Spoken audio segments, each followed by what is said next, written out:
સમાચારમાં આગળ વાત કરીએ તો બાયડ બસ સ્ટેન્ડ સામેના જાહેર માર્ગ પર અસામાજિક તત્વો દ્વારા ઉગ્ર બબાલનો મામલો સામે આવ્યો છે। એક ટેમ્પો અને રિક્ષા વચ્ચે સામાન્ય ટક્કર થતા ટેમ્પો ચાલક અને અન્ય શખ્સો વચ્ચે બોલાચાલી બાદ મામલો ઉગ્ર બન્યો હતો। ઘટના સ્થળે અસામાજિક તત્વોએ જાહેરમાં હાથાપાઈ કરીને કાયદો અને વ્યવસ્થાની સ્થિતિ ડહોળવાનો પ્રયાસ કર્યો હતો। એટલું જ નહીં, ઘટનાની જાણ થતાં તાત્કાલિક સ્થળ પર પહોંચેલા પોલીસ કર્મીને પણ આ શખ્સોએ ધક્કો મારીને તેમના પર હુમલો કરવાનો નિષ્ફળ પ્રયાસ કર્યો હતો। બાયડ પોલીસે તાત્કાલિક આક્રમક વલણ અપનાવી બંને આરોપીઓને દબોચી લીધા છે।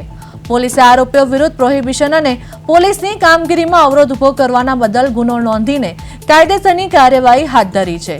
આ ઘટનાએ જાહેર રસ્તા પર અસામાજિક તત્વોના વધતા દબાણ અને પોલીસ સાથેના વર્તન અંગે ગંભીર સવાલો ઊભા કર્યા છે।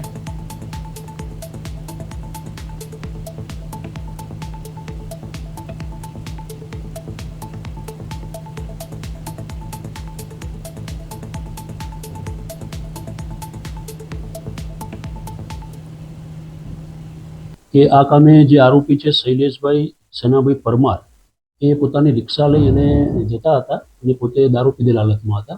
આ દરમિયાન એની રિક્ષાને પાછળથી એક ટેમ્પો ચાલકે અથડાવતા એને નંબર પ્લેટને ભોગવો પડેલો।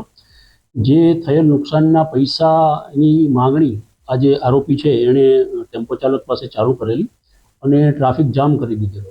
આ દરમિયાન જે આરોપી છે એનો મિત્ર અનિલ જસુભાઈ પરમાર